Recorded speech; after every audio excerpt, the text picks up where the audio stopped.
Aleluia, bendito é o nome do Senhor. Amados, vamos abrir a Bíblia Sagrada no livro do profeta Joel, no capítulo 2. Vamos ler o verso 8 e o verso 29.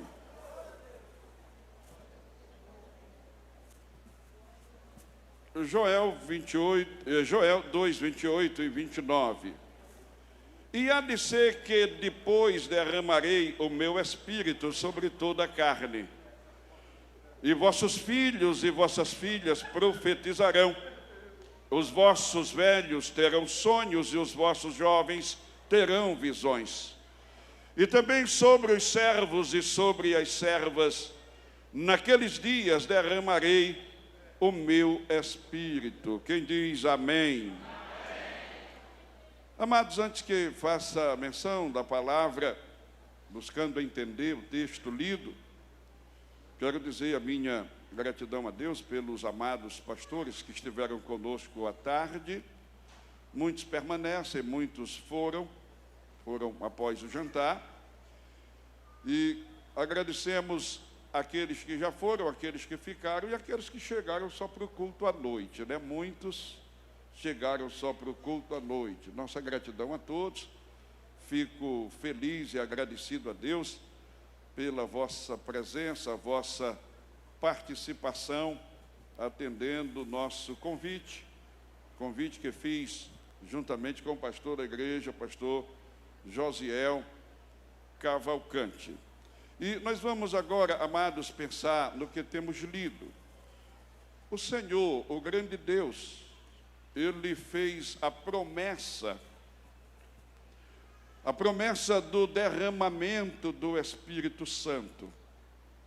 Mas vamos entender que Ele fala assim: e há de ser que depois derramarei do meu Espírito sobre toda a carne, e vossos filhos e filhas profetizarão, vossos velhos sonharão sonhos, vossos jovens terão visões. E também sobre os servos e as servas derramarei do meu Espírito. Devemos pensar e entender que esta é uma promessa, ou é a promessa, não devo dizer uma promessa, mas é a promessa, o próprio Jesus, referindo-se a esta promessa, ele diz: a promessa de meu Pai, a promessa de meu Pai. Então esta é a promessa de Deus no que diz respeito à concessão do Espírito. E a concessão do Espírito, ela é prometida universalmente. A promessa, ela tem alcance universal. Não há distinção de tribos, de raças, de línguas. Também não há distinção entre homens e mulheres, pois o Senhor diz: derramarei do meu Espírito sobre toda a carne, e vossos filhos e filhas, vossos filhos e vossas filhas profetizarão. Também não há distinção de idade, porque o Senhor faz a afirmação de que os velhos sonharão sonhos e os jovens terão visões. Refere-se a sonhos reveladores, sonhos que comunicam vontade de Deus, a vontade de Deus, o propósito de Deus, aquilo que Deus quer fazer através deles, os velhos, através de nós, já devo me incluir, os velhos, aquilo que o Senhor quer fazer no mundo, e especialmente na igreja e por intermédio dela. A promessa também alcança as classes sociais de menor representação. Servos e servas aqui se refere àquelas pessoas que serviam na condição de escravas, pessoas que tinham, portanto, uma representação social minúscula, porque eram pessoas compradas para que prestassem serviço aos seus senhores, mas até sobre aquelas pessoas. O Senhor promete derramar o seu Espírito e elas teriam a autoridade e a capacidade para profetizar. Bendito é o nome do Senhor. Mas, amados, vendo as palavras iniciais do verso 28, o Senhor diz, e há de ser que depois, o Senhor, Ele promete derramar o seu Espírito universalmente, sem acepção de pessoas ou de lugares. Mas ele começa dizendo que é só depois. Não era exatamente nos dias de Joel, porque naqueles dias, amados, o povo de Judá estava mergulhado na idolatria e em outras perversões. O povo de Israel, com capital em Samaria, também estava afastado da presença de Deus, mergulhado profundamente na idolatria e em outras modalidades de pecados que deixaram Deus bastante irado, bastante irritado. O Senhor, portanto, diz que vai ser depois que muitos fatos viessem a acontecer, envolvendo a descendência de Abraão e envolvendo o mundo todo. Seguem-se muitos acontecimentos que são reconhecidos historicamente, pela história geral, pela história da Bíblia Sagrada, principalmente. Louvado seja Deus. Não demora, Samaria, com todas as demais cidades de Israel, Reino do Norte, são reduzidas a nada, são destruídas pelo império assírio. Então, o Senhor está fazendo valer a sua palavra. Fatos estão acontecendo envolvendo a descendência de Abraão. E depois daqueles fatos e outros fatos, o Espírito Santo seria derramado. Não demora muito, o povo de Judá, com capital em Jerusalém, a nação do sul, Reino do Sul, também sofre uma grande destruição. Nabucodonosor, com o seu exército, destrói Jerusalém, as demais cidades de Judá, o povo é levado cativo e, entre outras finalidades, Deus tinha o propósito de curar a sua nação, aquela nação da idolatria. A idolatria era um grande mal. Para que tenhamos um pouco de entendimento sobre o mal da idolatria que imperava em Judá e também em Israel, é que os filhos de Israel, filhos de Abraão, o povo judeu, traziam as criancinhas pequenas, lindas, e ofereciam-nas em sacrifício nos braços de Moloque, um deus ou um ídolo feito de metal, que quando estava aquecido até mudar de cor, ele recebia em seus braços os filhos dos filhos de Abraão, que se prostravam diante daquele ídolo para oferecer-lhes culto e até dizer que ele, aquele Deus, havia libertado eles, tirando-os da terra do Egito. Então, amados, a maldade era muito grande, a maldade era demais e provocou a ira de Deus. Então Deus toma a decisão: eu vou curar a descendência de Abraão da idolatria. Então o povo foi levado cativo. A penalidade foi terrível, melhor, foi horrenda, foi horripilante, foi muito sofrimento. Assim descreve Jeremias no seu livro denominado de Lamentações. Mas chegou o dia da restauração. A nação voltou ao seu lugar. E a Bíblia diz que depois de muitas provações, Deus levantou o espírito do governador, do sumo sacerdote e do restante do povo, e o povo fez a obra da casa de Deus. Outros fatos envolveram o mundo e sempre tiveram muito a ver com o povo judeu. Cai o Império Babilônico, vem o Império Medo-Persa, cai o Império Medo-Persa, vem o Império Grego, e então o povo do Senhor está já restabelecido em Judá, cultuando a Deus, o templo está edificado e aguardam o cumprimento da promessa, e a glória da segunda casa, ou a glória desta última casa, será maior do que a da primeira.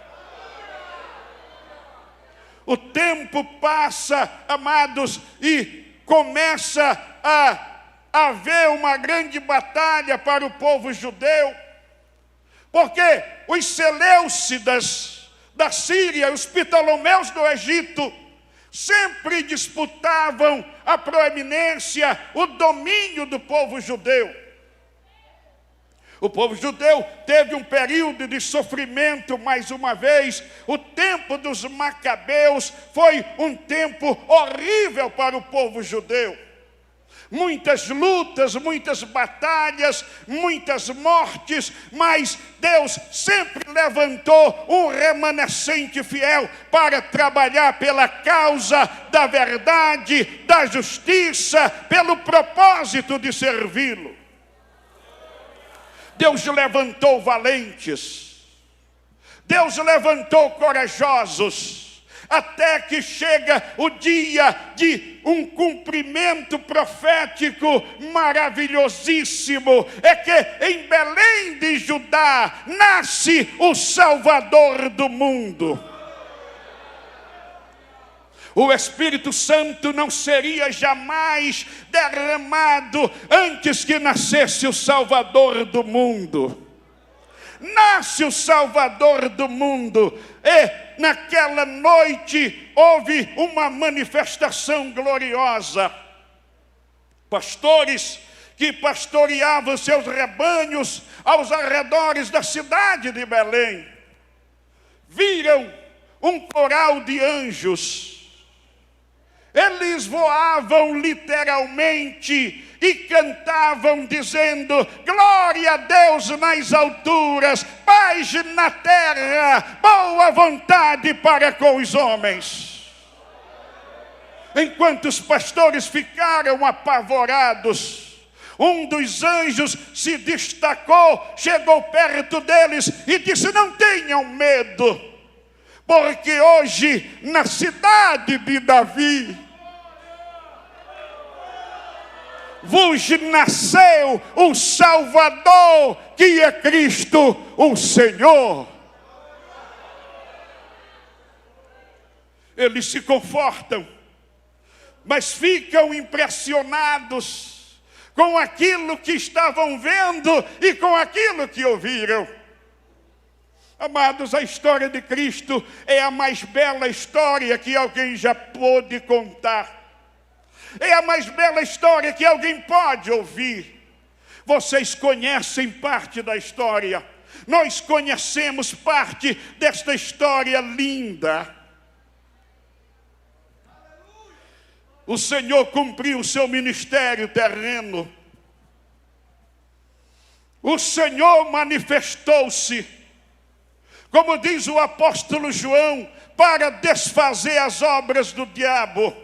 O Senhor manifestou-se para tirar os nossos pecados. E na sua manifestação, Ele chegou curando enfermos, ressuscitando mortos, expulsando demônios, purificando leprosos e perdoando pecadores e pregando o evangelho do reino dos céus. O templo de Jerusalém estava lá. O templo construído nos dias de Zorobabel, o templo que recebeu a promessa de que teria maior glória, permanecia lá. Mas um detalhe importante, ele havia recebido uma ampliação, uma reforma, que para ser executada, os trabalhadores trabalharam 40 anos.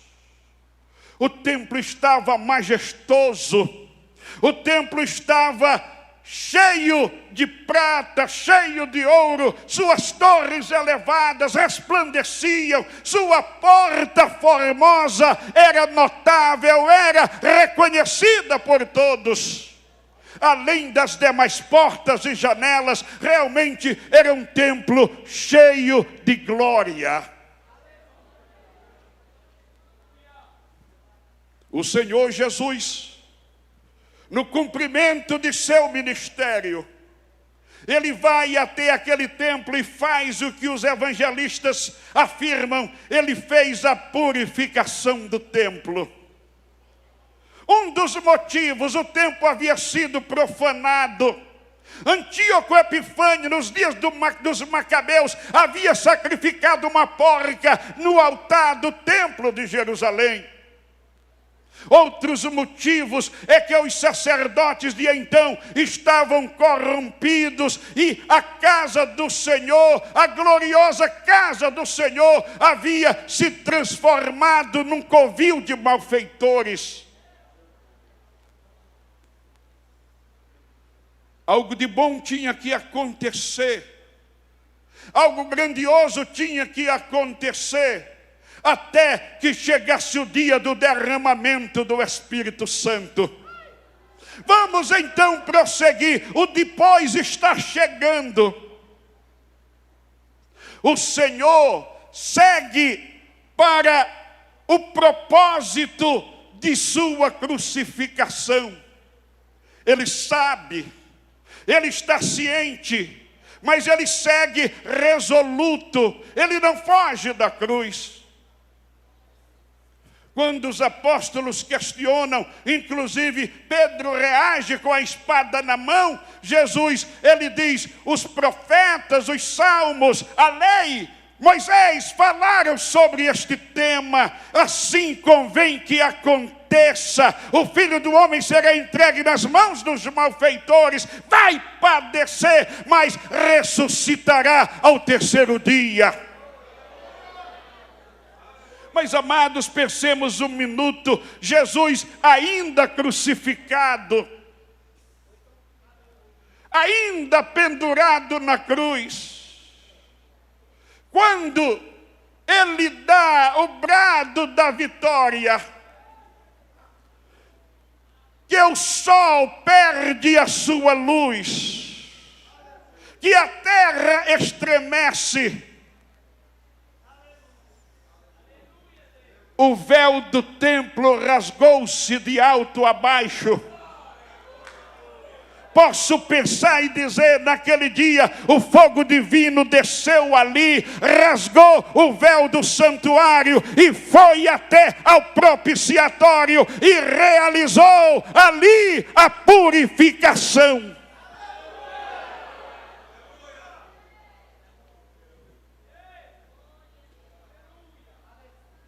Quanta glória!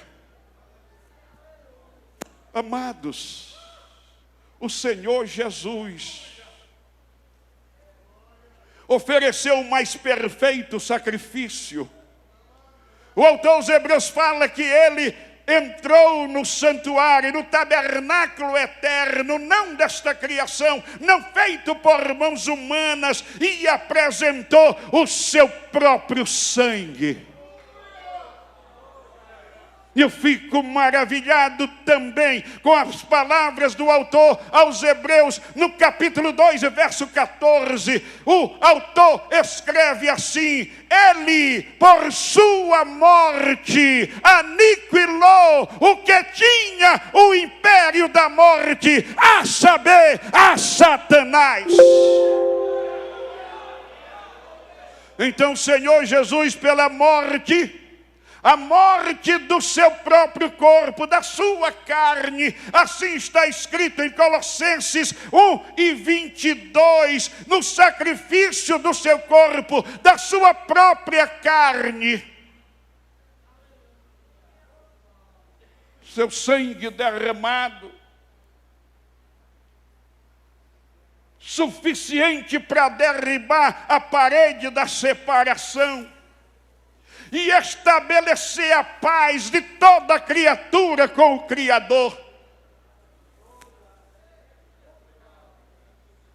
Consideremos, amados, o Senhor Jesus, pela sua morte, derrotou, aniquilou, e o autor aos Hebreus usa a expressão corretíssima: aquele que tinha, ele não tem mais. Aquele que tinha o império da morte e faz a devida identificação, a saber, Satanás.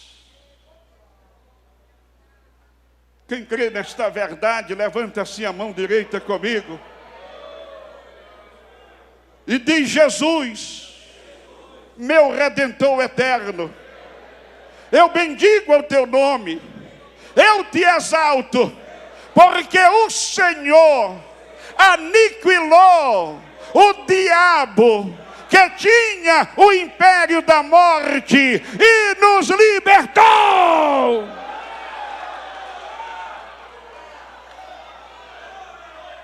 Tem alegria, glorifica, tem gratidão, entrega para o Senhor, tem louvor, apresenta. Glória. Glória, bendito é o nome do Senhor. Está chegando depois. Deixa eu lembrar um detalhe interessante. Um dia o Senhor Jesus, antes de sua crucificação, um dia ele participando de uma festa, precisamente a festa dos tabernáculos em Jerusalém. No último dia, o grande dia da festa, ele se põe em pé no lugar de destaque no meio da multidão, numa ocasião bem apropriada, e diz: se alguém tem sede, que venha a mim e beba. Quem crê em mim, como diz a Escritura, rios de água viva correrão de seu interior.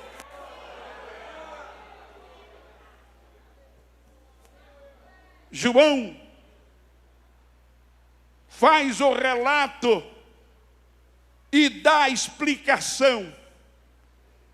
Ele estava falando do Espírito Santo, que havia de ser concedido aos seus, e ainda não havia sido concedido aos seus, porque ele ainda não tinha sido glorificado.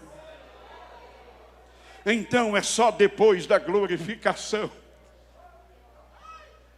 É depois do nascimento, é depois da morte, mas é depois da ressurreição também, é depois da ascensão, também, mas é somente depois da glorificação.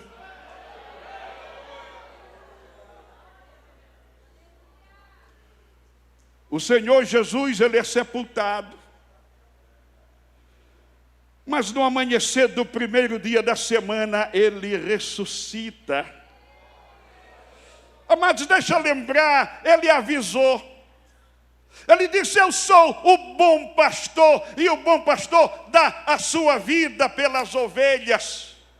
E ninguém tira a minha vida de mim, sou eu que voluntariamente a dou, e tenho poder para dá-la, e poder para tornar a tomá-la. Este mandamento recebi de meu Pai. Então, no amanhecer do primeiro dia da semana, o que aconteceu? Aconteceu a retomada da vida. A Bíblia relata, e nós não temos dúvidas, durante 40 dias ele esteve se manifestando aos seus apóstolos, manifestou-se também a algumas mulheres, e finalmente, no 40º dia, ele chama e conduz até Betânia uma multidão aproximada, conforme Paulo, de 500 pessoas, homens e mulheres. Glória. A Bíblia diz que ele estendeu as mãos para os abençoar. E com as mãos estendidas, abençoando-os, ele subiu da terra, subiu entre as nuvens. Não é exatamente um desaparecimento. Marcos dá o endereço. Marcos diz que ele desapareceu entre as nuvens, mas diz também, ele assentou-se à direita do trono de Deus. Amados, eu fico maravilhado com a admiração daquela multidão. Ou os 500 da visão de Paulo, ou os 120 que foram aguardar o derramamento do Espírito Santo. A verdade é que havia uma multidão, e aquela multidão ficou olhando para cima. E ficou olhando. O Senhor desapareceu entre as nuvens e eles ficaram olhando. O Senhor sentou-se à direita do trono da majestade e eles continuaram olhando. Por que dizes assim, pastor? É porque a Bíblia conta que anjos desceram e falaram com eles, dizendo assim: varões galileus, por que é que vocês estão olhando para cima? Este Jesus que dentre vós subiu ao céu, da mesma maneira ele há de descer. Sabe por que os anjos vieram? Porque eles demoraram olhando. É como se os anjos transmitissem na mensagem: vão fazer o que ele mandou. Entrem na cidade, vão esperar o derramamento do Espírito. A virtude de Deus que virá sobre vós. Não fiquem aqui olhando para cima. E eles voltaram a Jerusalém, subiram a um cenáculo e foram aguardar. Aguardar o quê? O derramamento do Espírito que aconteceria depois de tantos fatos. Mas o Senhor, ao subir ao céu, a ascensão de Jesus, amados, é algo maravilhosíssimo. A pena que a gente prega pouco sobre a ascensão.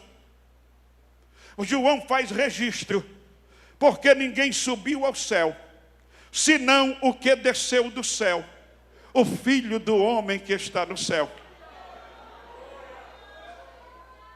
O dogma de Nossa Senhora da Assunção é mentira. A informação da ascensão de Maomé também é mentira. Por quê? Digam comigo: ninguém subiu ao céu, senão o que desceu do céu, o Filho do homem que está no céu. Ao chegar, ele recebeu a glorificação. A glorificação incluiu a materialização da glória da divindade nele. Bom, como é que a gente entende isso? Não sei se dá exatamente para entender. Mas Paulo olha e diz assim: porque nele habita corporalmente, isto é, de forma materializada, toda a plenitude da divindade. Vocês sabiam que Jesus é mais precioso do que o céu? O autor aos Hebreus faz a afirmação: ele é mais precioso do que o céu. como a gente pode entender isso? Razoavelmente, a gente pode entender o seguinte: o céu é o contentor, ele é o conteúdo. Normalmente o conteúdo existe para conter o que é mais precioso do que ele. Assim, você pode entender, porque sempre a mercadoria é mais importante do que a embalagem. Então, o conteúdo é mais importante do que o contentor. O céu é o contentor, ele é o conteúdo. Ele é o resplendor da glória do céu e a expressa imagem da pessoa do próprio Deus. Ainda mais, ele é a lâmpada de brilho universal, que vai alumiar o novo universo que ele mesmo vai criar, quando não haverá mais mar, não haverá mais estrelas, nem sol, nem lua. Tudo que existe hoje haverá passado. O Senhor vai criar um novo universo que não precisa de sol, de lua e nem de estrelas. Por quê? Porque o Cordeiro é a lâmpada. Levanta as mãos aos céus e glorifica Cristo. Adora o Cordeiro. Louva o Cordeiro. Exalta o Cordeiro. Aleluia! O Cordeiro que tomou o livro, desatou os selos e desvendou os seus mistérios. Enquanto assim ele faz, ele recebe um louvor universal. Homens, anjos e animais. E dizem: porque fostes morto e com o teu sangue compraste para Deus pessoas de todas as tribos, raças, nações e línguas, e os constituístes reis e sacerdotes, e eles reinarão.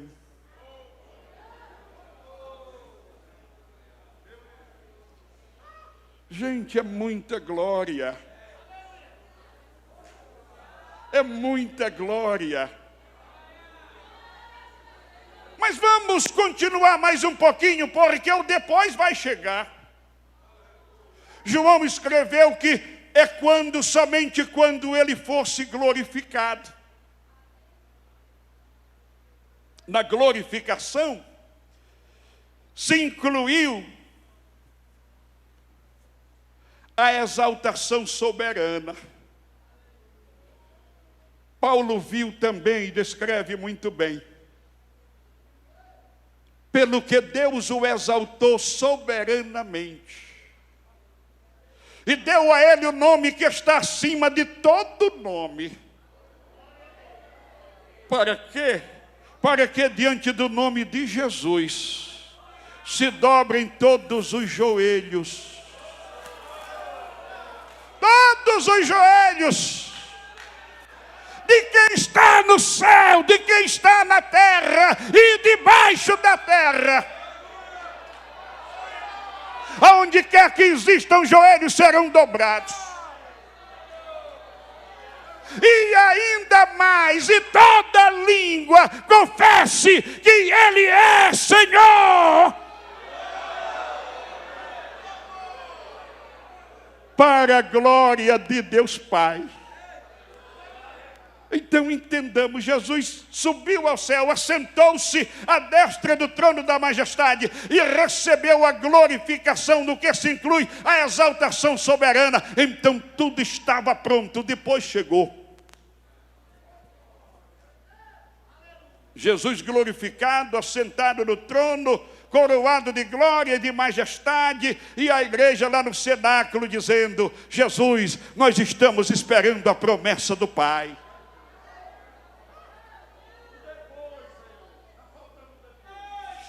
Certamente João, que entendia do assunto, estava ali cheio de esperança. Ora, ele já foi glorificado, tudo que tinha que acontecer, já aconteceu. O depois já se cumpriu. Agora é aguardar, meus irmãos, porque vai descer o Espírito Santo.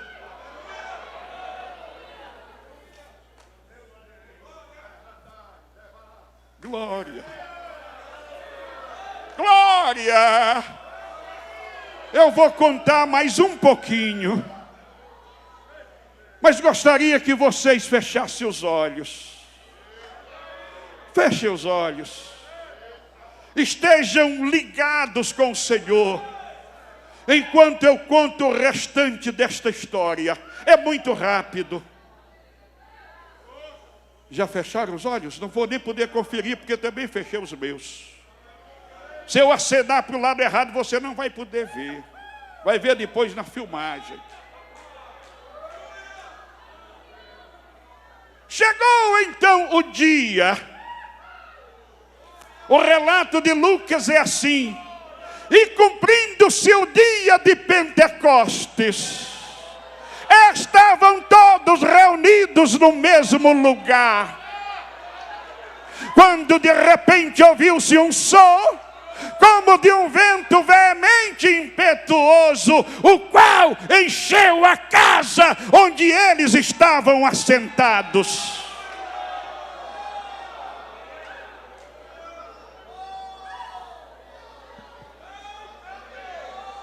Viu-se como que labaredas de fogo. Labaredas de fogo repartidas. E havia uma labareda na cabeça de cada um.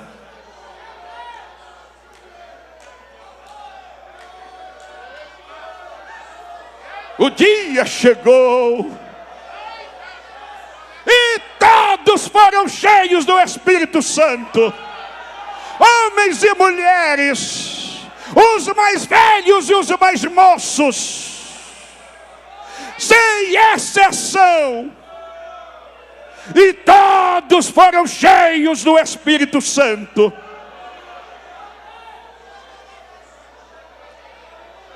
De olhos fechados, você vai ver labaredas de fogo aqui nesta casa. De olhos fechados, você vai ouvir o ruído da presença do Espírito Santo. Sinta aí o soprar do vento. Veja as labaredas de fogo, eu tenho certeza, elas estão aqui sobre a minha cabeça e sobre as vossas cabeças. Eu não preciso nem ver para acreditar, porque eu tenho testemunho de que esta labareda de fogo está sobre mim quando eu prego a palavra com ousadia.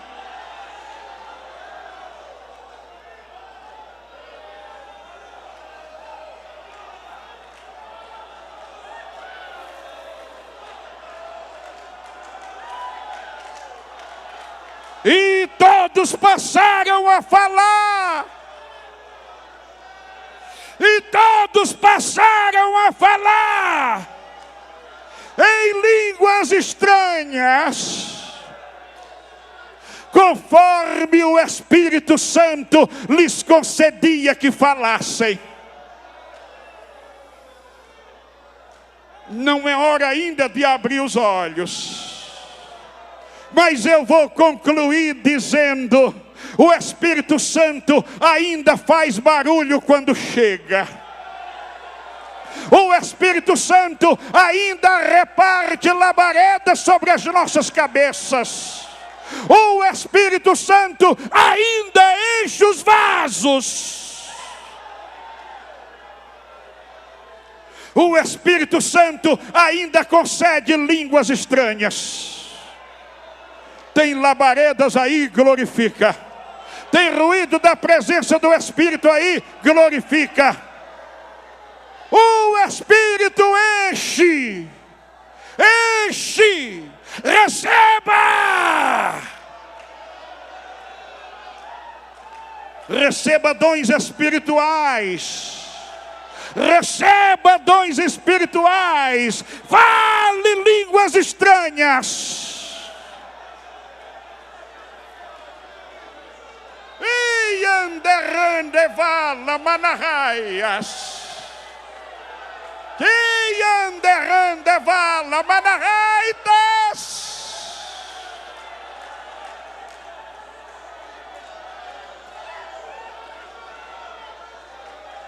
Tem línguas estranhas, sim, tem línguas estranhas.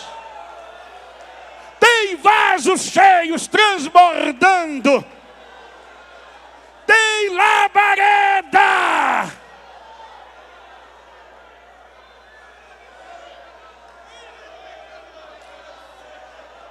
Tem o ruído da presença de Deus. Adora um pouco mais. Glorifica um pouco mais.